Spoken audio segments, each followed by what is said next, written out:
J'avais 14 ans lorsque mes parents ont cessé de me fournir de l'argent pour la nourriture, les vêtements et les fournitures scolaires.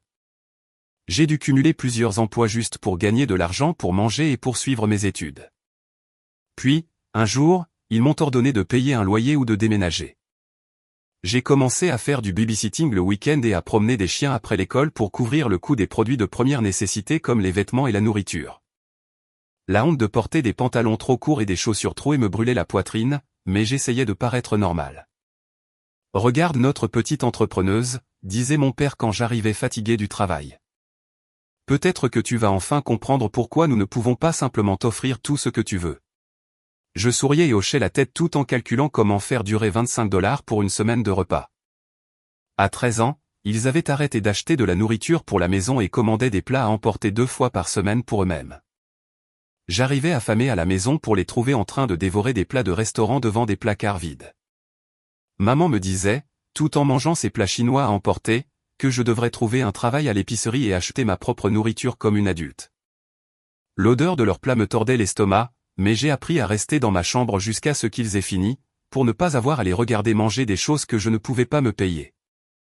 Je suis devenu meilleur en gestion d'argent que mes parents ne l'avaient jamais été, parce que je devais faire compter chaque dollar.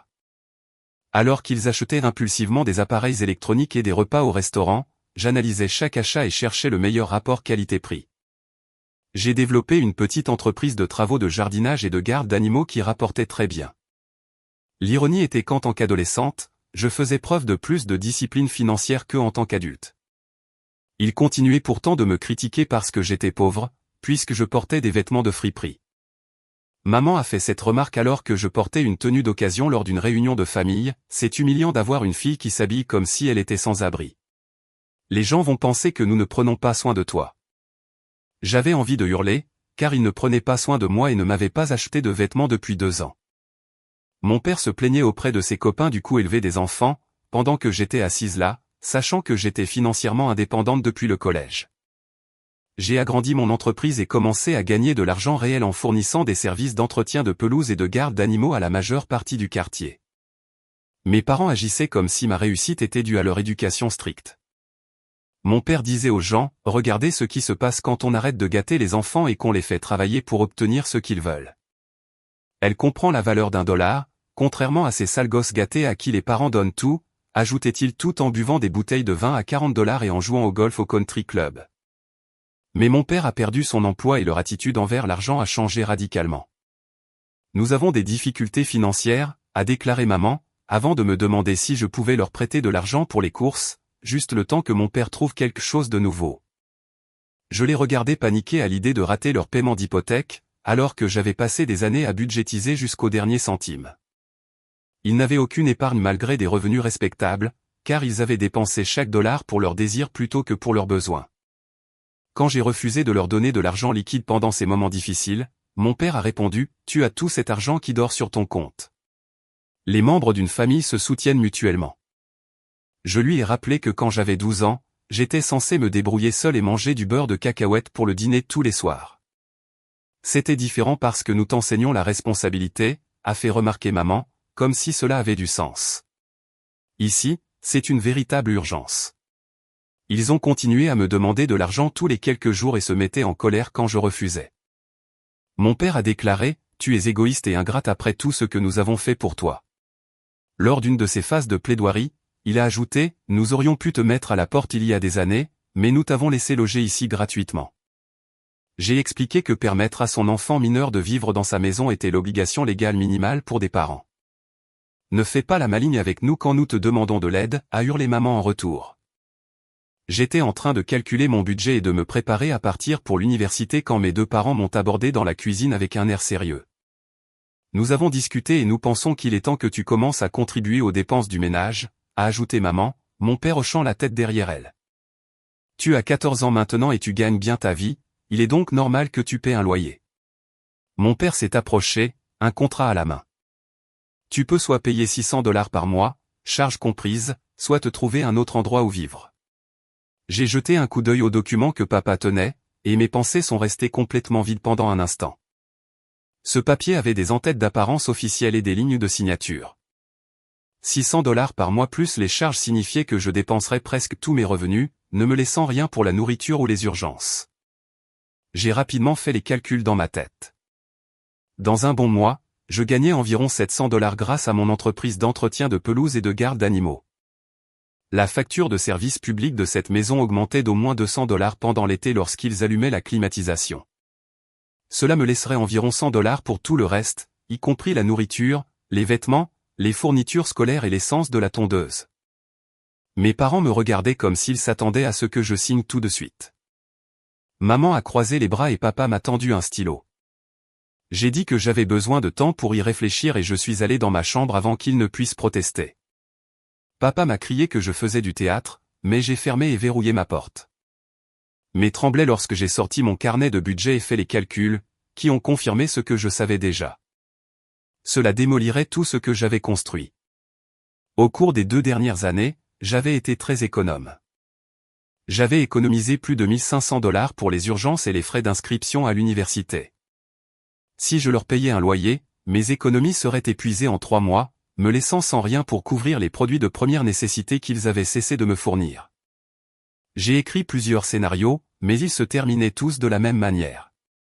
Il n'y avait aucune version de cela qui fonctionnait sans me laisser affamer ou me faire perdre le matériel de mon entreprise. Mes yeux étaient humides, mais je ne pleurais pas, donc les pages du carnet étaient juste un peu floues. J'étais simplement bouleversé et effrayé, essayant de comprendre quoi faire. Cette nuit-là, je suis resté éveillé sur mon téléphone à chercher si les parents pouvaient légalement facturer un loyer à leurs enfants mineurs.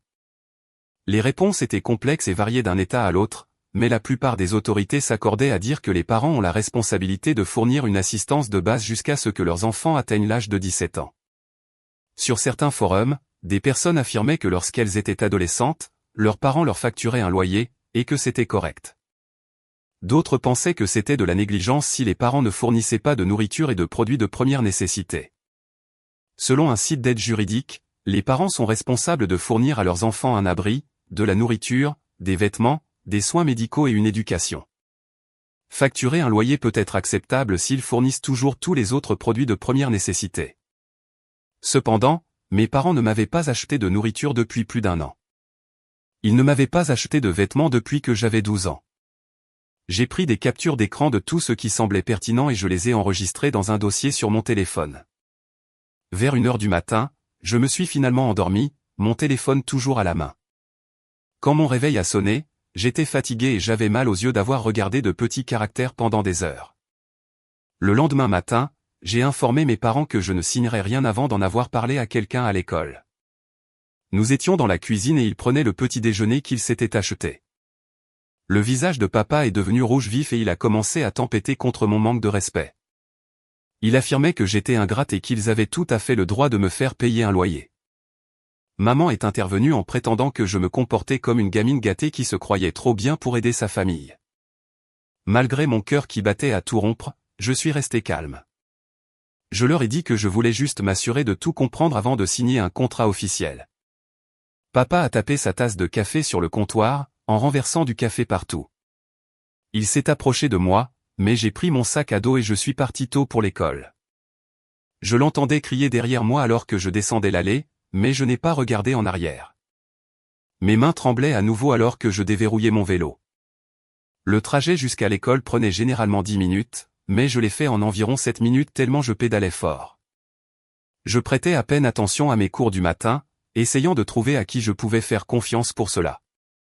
Mon professeur de mathématiques enseignait quelque chose sur les équations, mais je regardais simplement mon cahier. En anglais, nous devions faire un travail de groupe, mais j'ai dit à mon groupe que je ne me sentais pas bien et je me suis assis seul. Madame Carter, la conseillère d'orientation de l'école, avait toujours été amicale lorsque je la croisais dans les couloirs. Alors, vers l'heure du déjeuner, je suis allé à son bureau. La secrétaire du bureau principal m'a demandé si j'avais un rendez-vous. Je lui ai dit que c'était une urgence et elle m'a regardé un instant avant de décrocher le téléphone. Madame Carter est sortie quelques minutes plus tard et m'a conduite dans son bureau. Elle avait probablement la fin de la trentaine, des cheveux gris et portait un gilet malgré le fait qu'il fasse chaud. Son bureau avait des plantes sur le rebord de la fenêtre et des images encourageantes sur les murs. Madame Carter a tout écouté sans m'interrompre. Et quand j'ai eu fini, elle a semblé vraiment inquiète. Je lui ai raconté que j'avais 12 ans quand ils avaient arrêté de me payer mes déjeuners et mes fournitures, que je travaillais depuis le collège pour financer ma nourriture et mes vêtements, qu'ils commandaient des plats à emporter pendant que je mangeais du beurre de cacahuète. Que je devais me débrouiller avec les dons de vêtements, et je lui ai parlé du contrat de loyer de papa que je devais signer. Elle a écrit dans un carnet et a hoché la tête. Après que j'ai eu fini de parler, elle m'a demandé si je me sentais à l'aise à la maison et si mes parents avaient déjà été physiquement agressifs, ce qui n'était pas le cas. Elle a demandé s'ils m'avaient déjà frappé ou menacé de me blesser. Je lui ai dit, non, ils n'ont jamais fait ça. Ils ont juste arrêté de s'occuper de moi financièrement et maintenant ils veulent que je les paie. Le visage de Madame Carter est devenu sérieux et elle a tapoté son stylo sur le bureau. Elle a dit que bien qu'elle ne soit pas avocate, faire payer un loyer à un enfant mineur soulevait de graves questions concernant les responsabilités parentales. Selon elle, les parents sont responsables des besoins fondamentaux de leurs enfants jusqu'à ce qu'ils atteignent l'âge de 17 ans. S'ils facturent un loyer mais ne fournissent ni nourriture ni vêtements, cela peut être qualifié de négligence. Elle a ouvert un tiroir et en a sorti plusieurs dépliants concernant des services d'aide juridique gratuite. Elle m'a demandé si j'étais d'accord pour qu'elle passe quelques appels afin de me mettre en contact avec quelqu'un qui pourrait me donner de vrais conseils juridiques. Je lui ai dit, oui, s'il vous plaît. J'ai besoin d'aide pour comprendre tout cela. Madame Carter a pris son téléphone et est sortie un instant. À travers la vitre de sa porte, je pouvais la voir discuter avec quelqu'un et prendre des notes. Quand elle est revenue, elle m'a informé qu'elle avait laissé un message à l'aide juridique et qu'il devrait rappeler d'ici un jour ou deux. J'ai acquiescé et j'ai ressenti un énorme soulagement rien qu'en confiant la vérité à quelqu'un. Depuis 2 ans, je gérais tout toute seule en prétendant que c'était normal. Qu'un adulte m'écoute et me prenne au sérieux me donnait envie de pleurer, mais j'ai tenu bon. Madame Carter m'a également aidé à faire une demande de repas gratuit directement dans son bureau, quelque chose que j'aurais dû faire il y a des années, mais dont j'avais trop honte. Elle a ouvert le formulaire sur son ordinateur et m'a aidé à le remplir. Elle pensait qu'il n'y avait pas de quoi avoir honte et que de nombreux élèves utilisaient ce service. Le formulaire demandait les revenus du ménage et la taille de la famille. Madame Carter m'a aidé à expliquer que mes parents ne me donnaient pas d'argent pour la nourriture, même s'ils vivaient dans la maison. Elle l'a envoyé en ligne et a déclaré que je devrais être approuvé d'ici quelques jours. Quand j'ai quitté son bureau, je me sentais plus légère que je ne l'avais été depuis des mois. Quelqu'un était au courant et de l'aide arrivait. Je n'étais plus complètement seul. Le lendemain, j'ai rencontré Daniel Lawson de l'aide juridique, qui m'a expliqué que les parents devaient fournir de la nourriture, un logement et répondre aux besoins fondamentaux de leurs jeunes enfants. Madame Carter avait planifié la réunion et m'avait emmené au bureau de l'aide juridique en ville après les cours. Daniel semblait plus jeune que je ne l'imaginais, probablement au début de la trentaine, portant des lunettes et une cravate. Son bureau était minuscule, encombré de boîtes d'archives partout. Il m'a demandé de m'asseoir et a sorti un carnet jaune. Il m'a demandé de commencer par le début et de tout lui raconter. J'ai répété toute l'histoire et il a pris des notes tout au long. Quand je suis arrivé à la section concernant le contrat de location, il a arrêté d'écrire et a levé les yeux. Facturer un loyer peut être considéré comme de la négligence si cela empêche les gens de remplir leurs obligations, a-t-il affirmé. Il a souligné que les parents sont légalement obligés de subvenir aux besoins de leurs enfants mineurs. Ils ne connaissent pas simplement décider d'arrêter de fournir les produits de première nécessité et de facturer un loyer à la place. Daniel m'a posé des questions détaillées sur ce que mes parents fournissaient et ce que je payais moi-même. Quand j'ai mentionné tout, nourriture, vêtements, fournitures scolaires et produits de toilette, son regard est devenu plus sérieux. Il a tout organisé en 2 listes, fournies et non fournies. La liste des choses non fournies était beaucoup plus longue. Il s'est renseigné sur leur salaire et a demandé s'ils étaient vraiment en difficulté financière ou s'ils préféraient simplement ne pas dépenser d'argent pour moi. Je lui ai parlé de l'abonnement sportif, de l'adhésion au golf et des repas au restaurant, et du fait qu'ils avaient beaucoup d'argent jusqu'à ce que papa soit licencié il y a quelques mois. Daniel a hoché la tête et a continué d'écrire. Il a demandé si j'avais des preuves de ce que je lui disais. Je lui ai montré des images sur mon téléphone de leurs commandes de plats à emporter entassées dans la poubelle alors que mes cuboirs étaient vides. Des photos du garde-manger fermé et de mon carnet de budget, qui montrait chaque dollar que j'avais gagné et dépensé au cours des 2 dernières années. Daniel a tout examiné attentivement, et sa mâchoire s'est crispée. Il a fermé le carnet et s'est adossé à sa chaise. Daniel m'a assuré que ce dossier était une preuve solide et exactement ce dont nous avions besoin si les choses empiraient. Il a dit qu'il pourrait envoyer à mes parents une lettre officielle clarifiant leur responsabilité légale en tant parents d'un enfant mineur. La lettre soulignerait les lois spécifiques de l'État relatives à la nourriture, au logement, aux vêtements et aux produits de première nécessité. Cela ne les obligerait pas forcément à changer leurs habitudes, mais cela pourrait leur faire comprendre qu'ils ne pouvaient pas simplement me mettre dehors ou exiger tout mon argent. Daniel a affirmé que la lettre serait professionnelle et exacte, non menaçante, mais qu'elle indiquerait clairement que leurs actions pouvaient être considérées comme de la négligence. Il m'a demandé si je voulais qu'il l'envoie, et j'ai rapidement accepté. Avoir un document officiel d'un avocat me donnait un sentiment de sécurité que je n'avais jamais eu auparavant. Daniel a imprimé des fiches d'information concernant mes droits et m'a conseillé de continuer à tout documenter. Il m'a également donné son numéro de téléphone direct au cas où la situation s'envenimerait rapidement. La réunion s'est terminée sur sa promesse d'envoyer la lettre d'ici quelques jours. Ce soir-là, j'étais en train de faire cuire des ramen au micro-ondes quand mes parents sont entrés dans la cuisine. Ils avaient à nouveau cet air sérieux qui indiquait qu'ils allaient me coincer. Papa a croisé les bras et a demandé si j'avais réfléchi au contrat de loyer. J'ai pris une grande inspiration et j'ai expliqué que j'avais parlé à un avocat de l'aide juridique. Le visage de maman est devenu plus pâle et la mâchoire de papa s'est crispée.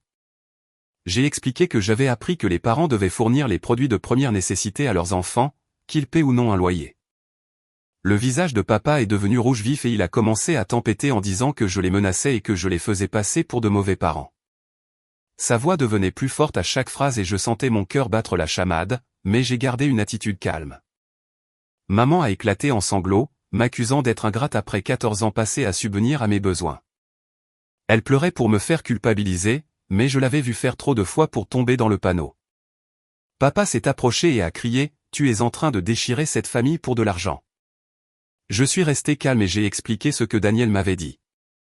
Je leur ai dit que j'étais heureuse d'aider aux tâches ménagères et de contribuer de manière acceptable, mais que je ne signerais pas un contrat qui me prenait tout mon salaire. Bien que mes mains tremblent, ma voix est restée ferme.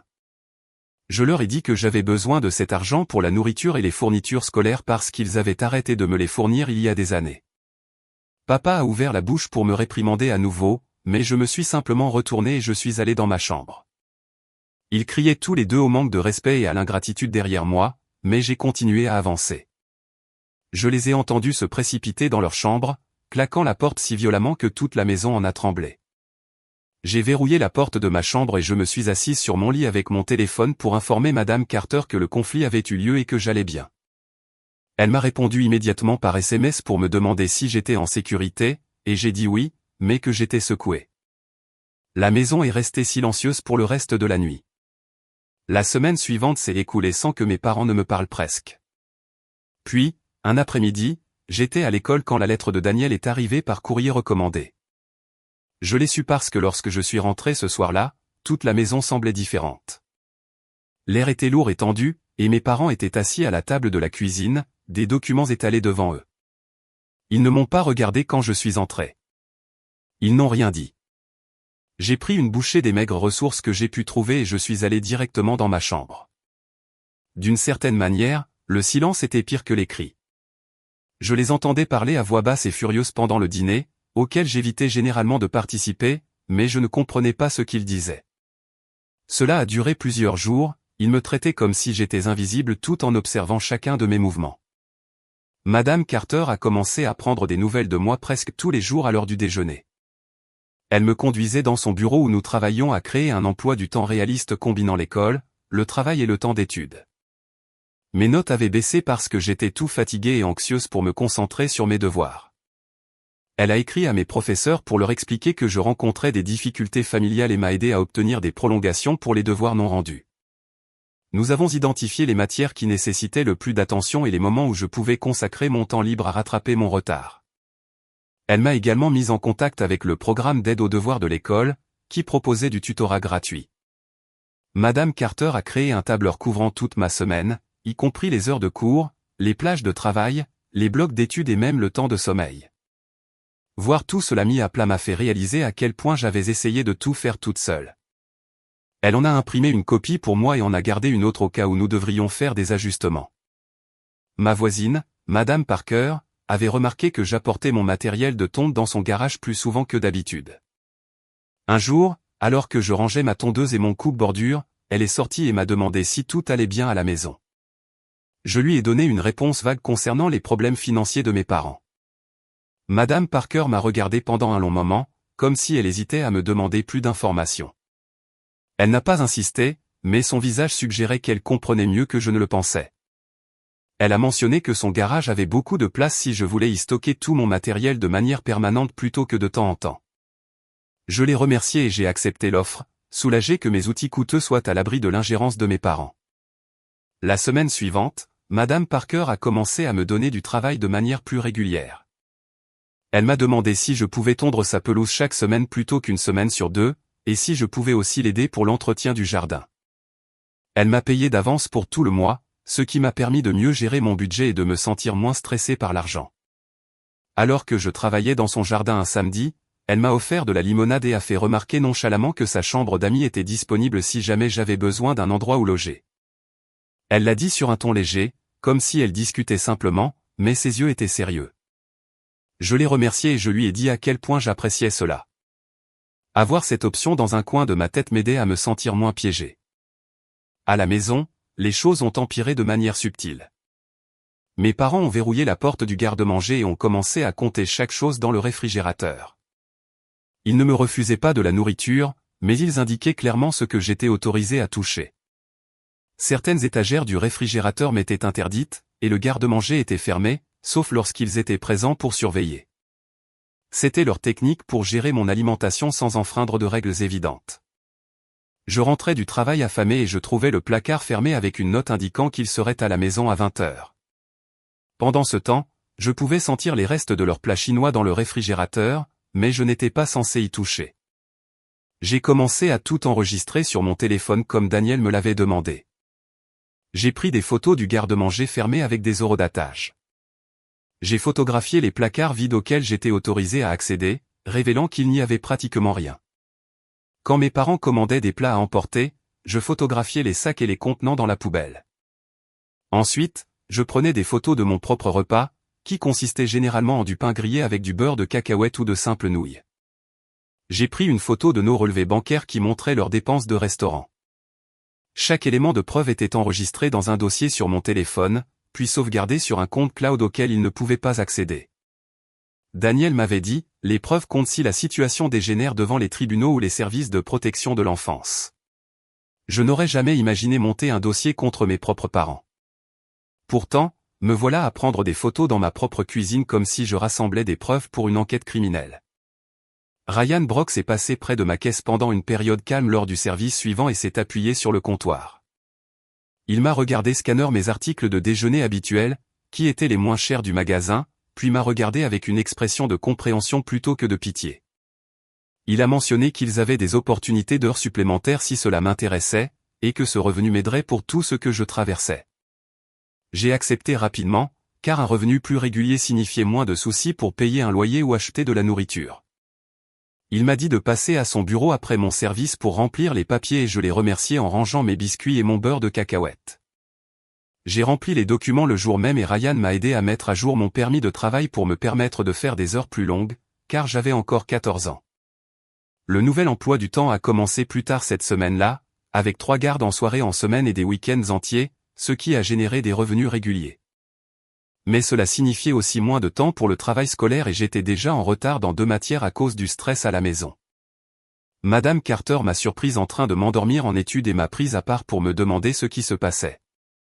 Je lui ai expliqué l'augmentation de mes heures de travail et elle ne m'a pas fait la morale sur les priorités ni conseillé de démissionner, comme l'auraient fait certains adultes. Au lieu de cela, elle m'a aidé à planifier un programme d'études qui me permettait de rattraper mes devoirs pendant chaque temps libre et à la pause déjeuner.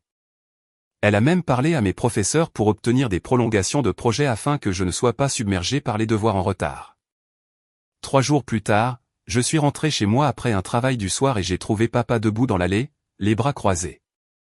Avant même que je ne descende de voiture, et a commencé à tempêter sur le fait qu'il savait que je bénéficiais de repas gratuits à l'école. Quelqu'un de l'église avait dû voir mon nom sur une liste ou quelque chose du genre, puisqu'il détenait des informations que je ne lui avais jamais données. Il m'a accusé de les faire passer pour de mauvais parents incapables de nourrir leur propre enfant, et a dit que mon numéro de pauvre était insultant pour toute la famille. J'ai essayé de le contourner pour entrer dans la maison, mais il m'a bloqué le passage et a continué à dire que d'autres personnes à l'église parlaient sûrement de la médiocrité de mes parents. Sa voix devenait plus forte à chaque mot, et j'ai remarqué que la lumière de la véranda de Madame Parker s'allumait de l'autre côté de la rue. Elle est sortie et s'est tenue sur le pas de sa porte, les bras croisés, à nous observer. Papa l'a remarqué et a baissé la voix pour un murmure furieux, mais je pouvais voir sa mâchoire se crisper et ses poings se serrer sur ses côtés. Il m'a dit que la conversation n'était pas terminée et est rentré à l'intérieur, claquant la porte si violemment que les fenêtres en ont tremblé. Le week-end suivant, je suis rentré après avoir tondu des pelouses et j'ai découvert mon matériel au milieu du jardin, complètement trempé par l'averse du matin.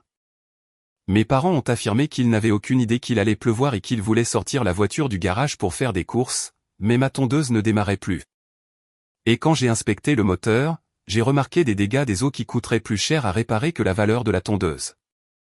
Je me suis assise sur le sol humide, fixant mon matériel gâché, et j'ai eu envie de pleurer pour la première fois depuis des mois. Cette tondeuse représentait la moitié de mon entreprise, et la remplacer nécessiterait des semaines d'économie. Madame Parker est arrivée environ 1 heure plus tard et m'a trouvé toujours assise là, essayant de comprendre quoi faire. Elle a regardé la tondeuse endommagée, puis la voiture de mes parents garée dans l'allée, sans poser de questions sur ce qui s'était passé. Elle m'a dit d'apporter tout mon matériel dans son garage immédiatement et que je pouvais tout y garder de manière permanente afin que cela ne se reproduise plus jamais. J'ai pris mon coupe-bordure et mon autre matériel et je l'ai accompagné de l'autre côté de la rue, heureuse qu'au moins un adulte dans ma vie soit prêt à m'aider plutôt qu'à me saboter.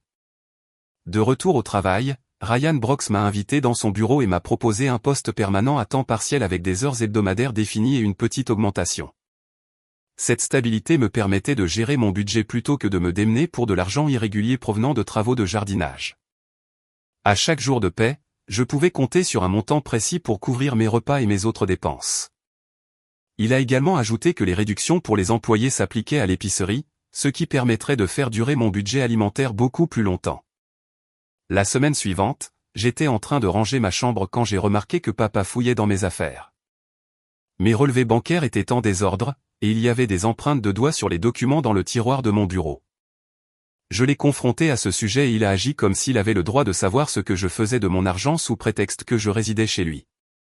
La voix de Daniel résonnait dans mes pensées sur l'importance de garder mes fonds séparés. Alors, je suis allé en ligne et j'ai configuré un compte de carte de débit prépayé auquel moi seul avais accès. J'y ai transféré la majorité de mon argent et j'ai mis en place le dépôt direct de mon salaire pour que mes parents ne puissent plus surveiller mes revenus. Daniel m'avait dit que la documentation était essentielle et que c'était une couche de sécurité supplémentaire. Quelqu'un aurait abordé papa directement au sujet du problème de loyer à l'église le dimanche matin, car il est rentré furieux d'entendre les autres parler de nos affaires privées. Il a jeté des objets dans la cuisine tandis que maman était assise à la table, humiliée et refusant d'établir un contact visuel avec qui que ce soit. Elle répétait sans cesse qu'il n'aurait jamais dû parler de quoi que ce soit à personne. Les rumeurs s'étaient propagées et papa affirmait qu'il n'avait rien dit, insinuant que quelqu'un d'autre parlait. Je suis resté dans ma chambre et je les ai écoutés se disputer pour savoir qui l'avait découvert et comment gérer les histoires qui circulaient désormais dans leurs cercles sociaux. Madame Carter a programmé une réunion de médiation à l'école le mercredi suivant avec mes parents, elle-même et une assistante sociale du district. Nous nous sommes tous assis autour d'une table de conférence et l'assistante sociale a expliqué que son rôle était de nous aider à parvenir à un accord mutuellement bénéfique. Mes parents ont immédiatement commencé à se plaindre de mon impolitesse et du fait que je refusais d'aider la famille dans les moments difficiles. Papa a rappelé chaque offense perçue du mois précédent, tandis que maman approuvait et ajoutait ses propres exemples. L'assistante sociale a écouté attentivement avant de les recadrer en demandant quelle aide spécifique mes parents m'apportaient actuellement. La pièce est devenue silencieuse alors qu'ils essayaient de citer des dépenses réelles en dehors du toit au-dessus de ma tête. L'assistante sociale s'est renseignée sur la nourriture, les vêtements et les fournitures scolaires, et mes parents ont répondu vaguement en parlant d'enseigner la responsabilité. Elle m'a demandé directement ce que je m'achetais moi-même, et j'ai tout détaillé pendant que mes parents étaient assis là, l'air mal à l'aise. Après environ 45 minutes de va-et-vient, nous sommes parvenus à un accord temporaire selon lequel je ne paierai pas de loyer pour le moment, mais je contribuerai en faisant des corvées supplémentaires dans la maison. L'assistante sociale a tout documenté en détail, y compris quelles tâches, à quelle fréquence, et ce que mes parents s'engageaient à offrir en échange. Elle en a imprimé des copies pour nous tous et a dit, c'est un accord de travail que nous réexaminerons dans un mois. Mes parents l'ont signé, l'air mécontent mais résigné, et j'ai pris ma copie. Sachant que ce morceau de papier me fournirait un document officiel auquel me référer s'ils essayaient de changer les conditions plus tard. Quelques jours plus tard, je rentrais de l'école et j'ai remarqué que papa chargeait ses clubs de golf dans la voiture de quelqu'un dans l'allée. Il a remis les clubs et a accepté le paiement de l'acheteur avant de regarder la voiture s'éloigner avec une expression triste. À l'intérieur, il comptait de l'argent à la table de la cuisine. Et je l'ai entendu dire quelque chose au sujet du paiement de la compagnie de cartes de crédit avant qu'elle ne le poursuive en justice. Il ne m'a pas demandé d'argent de toute la semaine, ce qui semblait être un progrès, même si je sentais qu'il était triste d'avoir perdu son matériel de golf.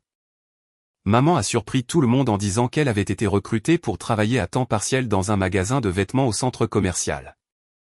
Elle a commencé le lundi suivant et est rentrée ce premier jour en se plaignant d'être restée debout pendant 6 heures d'affilée et d'avoir eu affaire à des clients désagréables. Chaque soir après ses gardes, elle se plaignait d'être fatiguée et d'avoir mal aux pieds. Mais c'était étrange de la voir travailler pour la première fois depuis des années. Cet argent supplémentaire était bénéfique puisque nous mangions plus souvent des repas moins chers à la maison au lieu d'acheter des plats à emporter. Maman cuisinait des spaghettis avec de la sauce basique, du riz et des haricots, et des repas de poulet peu coûteux. Ce n'était pas prestigieux, mais cela signifiait que je ne me cacherais pas dans ma chambre pour manger des sandwichs au beurre de cacahuètes pendant qu'ils dînaient au restaurant. Je me suis d'ailleurs assise à table avec eux pendant le dîner, ce qui n'était pas arrivé depuis des lustres. Maman et moi nous sommes retrouvés seuls dans la cuisine un soir pour faire la vaisselle pendant que papa regardait la télévision. Elle frottait une casserole et a soudainement fait remarquer que ses parents étaient très stricts avec l'argent pendant son enfance. Elle prétendait qu'ils lui faisaient rendre des comptes pour chaque centime et ne lui permettaient jamais d'acheter quoi que ce soit d'agréable. Ce n'était pas une excuse, et elle n'a fait aucune référence à la façon dont elle m'avait traité, mais c'était ce qui s'apparentait le plus à une explication de la raison pour laquelle elle se comportait ainsi. J'ai juste hoché la tête et continué à essuyer la vaisselle, ne sachant pas quoi dire. Papa a reçu un appel pour un entretien dans un entrepôt à l'autre bout de la ville, et toute son attitude a changé. Pour la première fois depuis des semaines, il paraissait optimiste, discutant des salaires et des avantages tout en parcourant le site web de l'entreprise. L'anxiété dans la maison s'est légèrement apaisée pendant que nous attendions de savoir s'il passait à l'étape suivante. J'ai utilisé une partie de mon argent pour envoyer ma tondeuse à gazon à l'atelier de réparation, car le moteur se comportait bizarrement. L'homme l'a réparé, et j'ai acheté du matériel de meilleure qualité et plus durable, un nouveau coupe-bordure et d'autres outils de qualité professionnelle. Madame Parker m'a vu tout décharger et m'a proposé de me laisser organiser son garage afin que tout mon matériel de travail soit au même endroit et facilement accessible. Nous avons passé le samedi après-midi à installer des étagères et à suspendre les outils au mur. Elle a tout étiqueté et a même créé un tableau de planification pour que je puisse voir quel client voulait un entretien chaque semaine. Au travail, Ryan Brox a commencé à m'apprendre des notions de paie et d'impôt pendant les heures calmes lorsqu'il y avait peu de clients. Il m'a appris à lire ma fiche de paie et à discuter des retenues et des déductions. Il a abordé les stratégies budgétaires et la planification des dépenses importantes. Il me traitait comme une véritable employée adulte plutôt que comme un enfant, ce qui était fantastique après des années à être considéré comme un fardeau à la maison. Daniel a appelé pour prendre des nouvelles et voir comment les choses se passaient avec mes parents. Je l'ai informé de l'accord de médiation et il a suggéré que nous établissions un plan de sécurité au cas où ils essaieraient de me mettre dehors. Quoi qu'il en soit, il m'a demandé de noter le numéro de téléphone de Madame Parker, le numéro de portable de Madame Carter et l'adresse d'un refuge pour jeunes en ville. Il m'a expliqué exactement quoi faire si je rentrais chez moi et que les verrous avaient été changés ou que mes affaires avaient disparu. Savoir que j'avais une stratégie me permettait de me sentir moins anxieuse face à ce qui pouvait se passer. Mes parents ont commencé à cuisiner à la maison plus fréquemment, et un jour j'ai réalisé que le cadenas du garde-manger avait disparu. Maman m'a même demandé si je voulais quelque chose de spécial de l'épicerie la prochaine fois qu'elle s'y rendrait, ce qui était incroyable. Je n'arrivais presque pas à croire que cela se produisait. Elle a noté que je préférais le pain complet et un certain type de beurre de cacahuète. C'était inhabituel mais formidable de pouvoir manger comme un enfant normal. Puis je suis passé près du comptoir de la cuisine et j'ai remarqué la facture du câble qui s'y trouvait, avec le montant du paiement surligné. Quand je l'ai prise, j'ai constaté que l'abonnement sportif coûteux que papa avait annulé quelques semaines plus tôt avait été réintégré. Ils revenaient déjà à leurs anciennes habitudes de dépenses après avoir fait tant de progrès en vendant les clubs de golf et en réduisant les coûts. Le prix était d'environ $70 plus élevé qu'avant, et ils ne m'en avaient même pas parlé. J'ai posé le papier et je suis retourné dans ma chambre, sentant l'ancienne irritation monter dans ma poitrine. Ils ne pouvaient pas s'en empêcher, même s'ils devaient acquérir de meilleures compétences en gestion financière. Quelques jours plus tard, je faisais mes devoirs dans ma chambre quand j'ai entendu des bruits forts provenant de la cuisine. Papa était en colère parce que la banque avait émis un avertissement de découvert, et la voix de maman est devenue plus forte, affirmant qu'elle n'avait aucune idée que le compte était si bas. J'ai ouvert ma porte et j'ai entendu papa l'accuser d'avoir trop dépensé chez Target tandis qu'elle répliquait avec sa note de bar du week-end précédent. Il se renvoyait la balle en énumérant chaque achat de l'autre, aucun n'acceptant la responsabilité de ses propres dépenses. La dispute a duré environ 45 minutes avant qu'ils ne se retirent tous les deux dans leur chambre, et j'ai réalisé qu'ils n'avaient rien appris des semaines précédentes. Le lendemain matin, papa s'est approché de moi avant l'école et a commencé à discuter de l'augmentation des dépenses de la maison. Et pensait que je devrais commencer à contribuer puisque les factures étaient trop lourdes à porter pour eux deux. J'ai sorti mon téléphone et lui ai montré une photo de notre accord écrit issu de la réunion de médiation, celui qui stipulait aucun loyer jusqu'à mes 17 ans. Il est devenu rouge vif, mais je suis resté calme et je l'ai informé que nous nous étions déjà mis d'accord sur les conditions. Il a marmonné quelque chose au sujet des enfants ingrats et est parti, mais je voyais bien qu'il avait d'autres plans. Ce soir-là, maman m'a abordé dans le couloir avec un air faux et enjoué et a commencé à discuter d'une nouvelle méthode qu'elle avait conçue. Elle suggérait qu'au lieu d'appeler cela un loyer, nous utilisions des crédits de corvée dans lesquels je gagnais des points pour les activités domestiques qui contribuaient à couvrir les factures. Je l'ai regardé un instant avant de répondre, cela ressemble exactement à un loyer avec des étapes supplémentaires, et la réponse reste non. Son sourire s'est évanoui, et elle est partie bouder auprès de papa en se plaignant de ma dureté.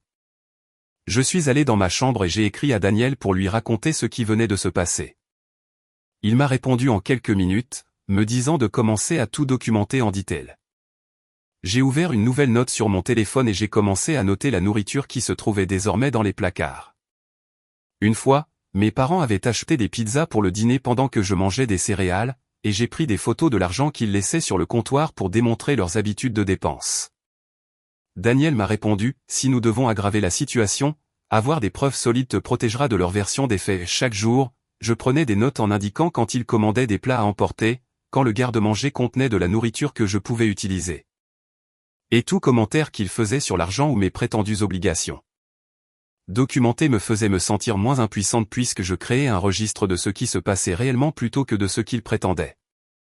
3 jours plus tard, j'étais à l'école quand Madame Carter m'a appelé dans son bureau et m'a montré un email qu'elle écrivait à mes parents. Le message était professionnel et bienveillant, mais l'avertissement était clair. Si les exigences convenues lors de notre médiation étaient enfreintes de quelque manière que ce soit, elle devrait déposer un rapport officiel auprès des services de protection de l'enfance. Elle m'a demandé si j'étais d'accord pour qu'elle l'envoie, et j'ai dit oui, sachant que mes parents seraient outrés, mais comprenant aussi qu'ils avaient besoin que cette limite soit maintenue par quelqu'un d'autorité. Elle a appuyé sur envoyer alors que j'étais assise là, et j'ai regardé l'email s'échapper vers la boîte de réception de mes parents, où il susciterait sans doute une explosion. Ce samedi-là, je travaillais à mon service à l'épicerie, en train de réapprovisionner les étagères dans le rayon des céréales, quand j'ai remarqué papa franchir les portes d'entrée. Mon estomac s'est noué parce qu'il n'était pas là pour faire des courses, à en juger par l'expression furieuse sur son visage et la façon dont il balayait le magasin des yeux pour me chercher. Il m'a repéré et s'est dirigé droit sur moi, élevant la voix alors qu'il tempêtait sur le fait que je les faisais passer pour de mauvais parents et que je montais tout le monde contre eux. Les clients s'arrêtaient pour regarder et je sentais mon visage s'enflammer d'humiliation alors qu'il continuait à crier à l'ingratitude et au mépris. Ryan Brooks est sorti de la pièce du fond et s'est avancé, se plaçant doucement entre papa et moi. Il a informé mon père, d'un ton ferme mais poli, qu'il devait quitter le magasin. Papa a commencé à prétendre qu'il avait le droit de parler à sa propre fille. Ryan n'a pas reculé. Il a juste souligné qu'il devait partir immédiatement, sinon il appellerait la police pour trouble à l'ordre public.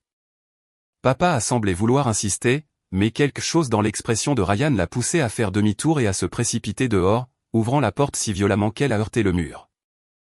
Je tremblais tellement que j'ai dû m'asseoir sur un escabeau, et Ryan et Jessica sont venus prendre des nouvelles. Ryan m'a dit, tu n'as rien fait de mal, et nous te soutenons complètement. Pendant que Jessica sortait le formulaire de rapport d'incident et commençait à noter tout ce qui s'était passé, y compris les heures et les détails.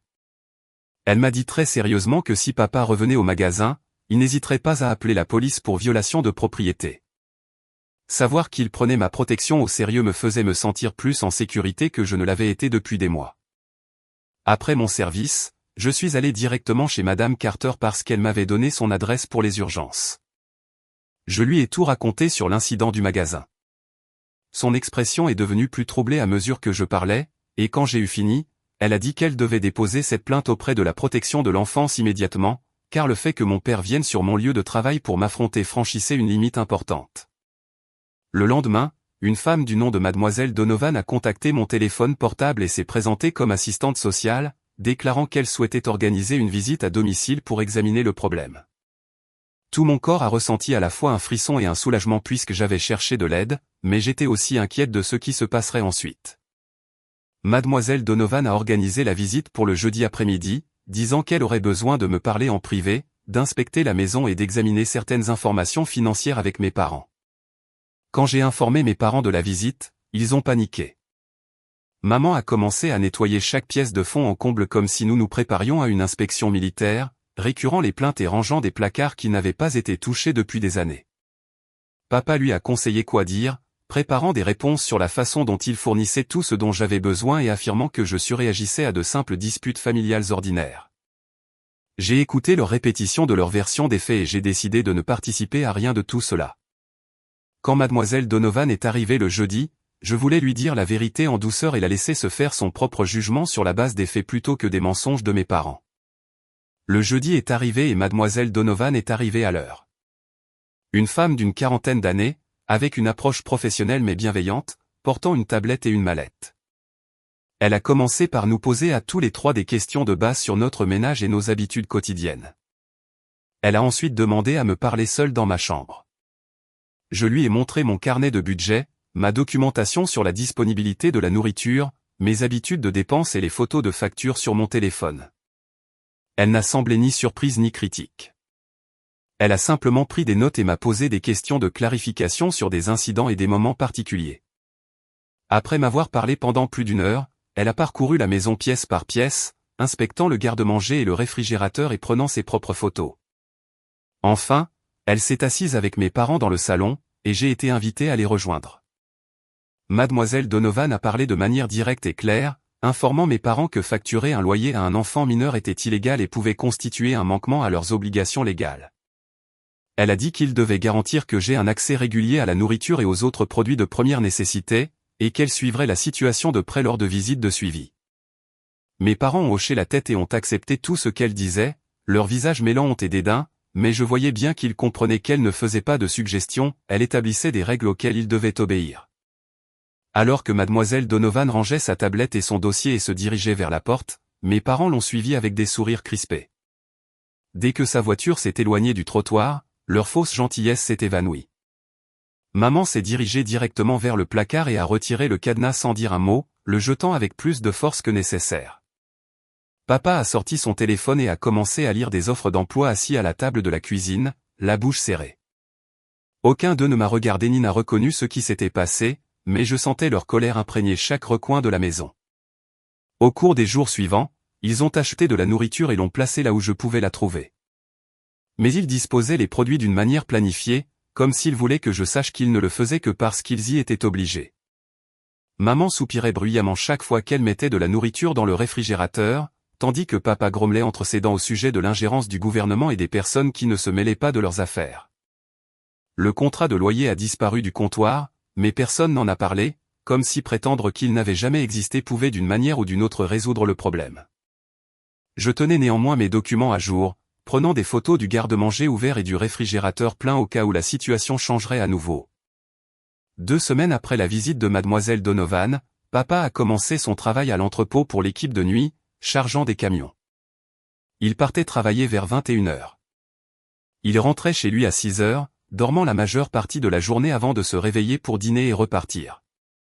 Tout ce qu'il faisait reflétait sa fatigue, de ses mouvements plus lents à la façon dont il s'endormait sur le canapé avant que son réveil ne sonne. La bonne nouvelle était qu'il était trop fatigué pour déclencher des conflits au sujet de l'argent ou de quoi que ce soit d'autre, rendant les nuits plus paisibles qu'elles ne l'avaient été depuis des mois. Maman paraissait contente qu'il soit hors de la maison la nuit, et elle a cessé de marcher sur des œufs en attendant le prochain conflit. Je suis rentré de l'école un après-midi pour trouver maman assise à la table de la cuisine, des feuilles de calcul étalées devant elle. Elle a mentionné que son travail proposait des séminaires gratuits d'éducation financière pendant les pauses déjeuner, et elle avait décidé d'y assister. Les feuilles de calcul comprenaient des notions de budget de base, de suivi des coûts et d'objectifs d'épargne, tout ce que j'avais appris des années auparavant par nécessité. En voyant maman s'impliquer activement et prendre des notes m'a surprise, car elle n'avait jamais manifesté d'intérêt pour la gestion de l'argent auparavant. Elle m'a posé quelques questions sur la façon dont je suivais les revenus et les dépenses de mon entreprise. Et pour la première fois, nous avons eu une discussion normale sur l'argent sans que personne ne se montre défensif ou contrarié. Cela ne résolvait pas tout, mais cela ressemblait à un petit pas vers quelque chose de meilleur. Mon quotidien s'est installé dans un rythme régulier au cours du mois suivant. Je me levais, j'allais à l'école, je faisais ma garde de l'après-midi à l'épicerie, je rentrais chez moi pour finir mes devoirs, je faisais mes tâches attribuées et je me couchais à une heure raisonnable. Cette régularité signifiait que je n'étais plus constamment fatigué, et mes notes revenaient progressivement à ce qu'elles étaient avant cette période de stress. Les enseignants ont remarqué le changement, et certains ont exprimé leur joie de me voir réussir mieux.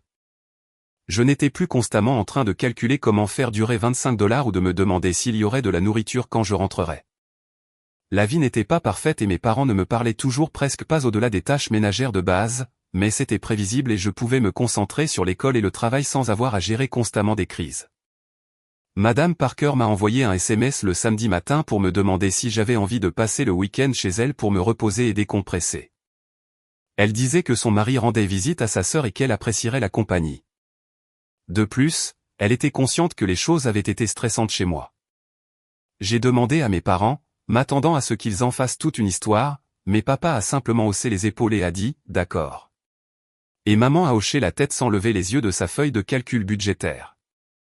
J'ai fait une valise et je me suis rendu chez Madame Parker cet après-midi-là, me sentant plus légère en m'éloignant de ma propre porte d'entrée. Ce week-end s'est avéré être exactement ce dont j'avais besoin. 2 jours à regarder des films, à aider Madame Parker pour des travaux de jardinage et à manger des repas sans aucune tension dans l'air. Elle ne m'a pas posé de questions sur ma situation familiale, mais elle a clairement indiqué que j'étais la bienvenue chez elle chaque fois que j'avais besoin d'une pause. Le dimanche soir, je suis rentré chez moi complètement ressourcé et prêt à affronter la suite. Environ 2 semaines plus tard, Mademoiselle Donovan est revenue pour sa visite de suivi et s'est assise avec nous 3 dans le salon. Elle a passé en revue ses notes de la visite initiale et a posé des questions précises concernant l'accès à la nourriture, ma réussite scolaire et les dépenses de la maison. Mes parents ont répondu poliment, lui montrant le garde-manger ouvert, le réfrigérateur rempli et les feuilles de budget de maman. Madame Donovan était satisfaite des progrès, mais elle a rappelé à tout le monde que le dossier restait ouvert pour un suivi continu, et qu'elle prévoyait de faire des contrôles réguliers au cours des prochains mois. Après son départ, mes parents ont repris leur mécontentement silencieux, mais ils n'ont apporté aucun changement, sachant apparemment que Mademoiselle Donovan ne faisait pas de suggestions. J'ai rencontré Madame Carter pour le déjeuner un jour afin de discuter de mes projets pour ma première et ma terminale. Elle a mentionné un programme de double inscription qui permettait aux lycéens de suivre des cours universitaires au Community College tout en recevant à la fois des crédits de lycée et d'université. Le programme couvrait les frais de scolarité et fournissait des subventions pour les livres et le transport. Madame Carter m'a aidé à remplir la demande immédiatement dans son bureau et à rédiger une excellente lettre de recommandation soulignant mon éthique de travail et mes progrès scolaires. J'ai tout envoyé avant la date limite et j'ai essayé de ne pas trop espérer. Mais la perspective de prendre de l'avance sur l'université tout en étant encore au lycée me semblait être exactement l'opportunité dont j'avais besoin. Environ une semaine après que j'ai envoyé la demande, maman s'est approchée de moi dans la cuisine et m'a demandé si je pouvais leur prêter de l'argent pour une réparation automobile imprévue. Papa se tenait derrière elle, hochant la tête, et ils avaient tous les deux la même expression paniquée que je me rappelais du moment où papa avait perdu son emploi pour la première fois. Je leur ai dit que je pouvais rédiger un accord de prêt officiel précisant le montant, le taux d'intérêt et la période de remboursement afin que tout le monde soit sur la même longueur d'onde. J'ai sorti mon ordinateur portable et j'ai commencé à taper un contrat simple sous leurs yeux. Leurs expressions sont passées de l'optimisme à l'embarras, et papa a finalement répondu « Laisse tomber, on va trouver autre chose ». Ils sont partis, et j'ai conservé le formulaire d'accord de prêt vierge pour un usage futur, sachant que tout mettre par écrit nous protégeait, eux comme moi. Le week-end suivant, j'ai remarqué que le grand téléviseur avait disparu du salon. Maman a ajouté qu'il l'avait vendu pour aider à rembourser leur dette de carte de crédit, et papa avait définitivement annulé l'abonnement sportif coûteux. Le salon paraissait vide sans le grand écran, et je voyais bien qu'ils détestaient tous les deux avoir dû faire ces changements. Mais c'était un réel progrès pour remettre de l'ordre dans leurs finances, même s'ils détestaient visiblement chaque étape. Papa se plaignait de rater ses matchs, tandis que maman soulignait souvent à quel point le vieux téléviseur de leur chambre était petit par rapport à ce qu'ils avaient auparavant. Je n'ai pas mentionné que ce sont les types de sacrifices que je faisais depuis que j'avais 12 ans, car cela n'aurait fait que déclencher une autre dispute. 2 mois après avoir rempli ma demande, j'ai reçu un email m'informant que j'avais été accepté dans le programme de double inscription et que je recevrais une bourse complète pour couvrir mes livres et mes frais de transport. À partir de septembre prochain, je passerai mes matinées à suivre des cours universitaires au Community College et mes après-midi à terminer les prérequis du lycée. La lettre d'acceptation donnait des détails sur le choix des cours et les dates d'orientation. Je l'ai imprimée et présentée à mes parents, pensant qu'ils seraient fiers ou du moins reconnaîtraient cela comme une réussite. Papa l'a regardé et a dit « c'est bien », tandis que maman a hoché la tête et a expliqué comment cela leur ferait économiser de l'argent pour mes études plus tard. Leurs réactions m'ont un peu blessé puisque c'était un grand événement et que j'avais travaillé dur pour y parvenir, mais j'apprenais à ne pas chercher leur approbation. Une semaine plus tard, nous nous sommes tous assis autour de la table de la cuisine avec un document écrit qui stipulait clairement tout. Aucun loyer jusqu'à mes 17 ans. Mes responsabilités consistaient à sortir les poubelles les mardis et jeudis, à faire ma propre lessive et à aider à la préparation des repas 3 soirs par semaine. L'accès à la nourriture impliquait que le garde-manger et le réfrigérateur restaient non verrouillés, me permettant de consommer tout ce qui était disponible sans demander de permission. Mes revenus d'emploi m'appartenaient, et je n'étais pas obligé de contribuer aux dépenses de la maison. Maman l'a relu, et papa a bougé sur sa chaise, paraissant mal à l'aise, mais il n'a pas objecté. Nous avons tous signé en bas de la page et j'ai pris une photo avec mon téléphone avant que maman ne m'emmène à l'école pour donner l'original à Madame Carter pour ses dossiers. Madame Carter l'a examiné et l'a approuvé avant de le ranger dans un dossier à mon nom. Elle m'a demandé de l'informer immédiatement si quelque chose changeait ou si mes parents essayaient de modifier les conditions sans mon consentement. Le jeudi suivant, nous avons dîné ensemble à l'heure habituelle, avec du poulet au four et du riz cuisiné par maman avec des ingrédients achetés au magasin. Papa a parlé d'une situation à l'entrepôt avec un chariot élévateur qui était tombé en panne. Maman a décrit un client difficile à son travail de vente au détail qui voulait retourner un article sans reçu. Je leur ai parlé d'un contrôle d'histoire que j'avais bien réussi et d'un nouveau client qui voulait un entretien hebdomadaire de sa pelouse à partir du printemps. Personne n'a crié, mentionné d'argent ou fait de remarques désobligeantes sur mes vêtements ou mes repas. Ce n'était pas chaleureux et nous ne rions pas ni ne partagions de pensées profondes, mais nous étions assis ensemble à manger un repas et à discuter de choses ordinaires, sans aucune tension dans l'air. Après le dîner, j'ai aidé à charger le lave-vaisselle comme prévu, puis je me suis retiré dans ma chambre pour terminer mes devoirs. En regardant vers l'avenir, je ressens quelque chose que je n'avais pas ressenti depuis des années, un espoir prudent face à ma situation. Madame Carter prend des nouvelles régulièrement et Mademoiselle Donovan fait des visites mensuelles à domicile. J'ai une voie claire vers l'université grâce au programme de double inscription qui commence l'automne prochain. Même s'ils détestent toujours cette surveillance, mes parents gèrent mieux leur argent maintenant que quelqu'un les tient pour responsables. J'ai appris à me défendre quand c'est nécessaire et que demander de l'aide ne signifie pas faiblesse ou impuissance. Les choses ne sont pas parfaites avec mes parents, et elles ne le seront probablement jamais, mais je me construis un avenir qui ne dépend pas de leur constance ou d'un changement soudain de leur personnalité. Vu d'où nous sommes partis, cela me semble être la meilleure conclusion que je pouvais espérer.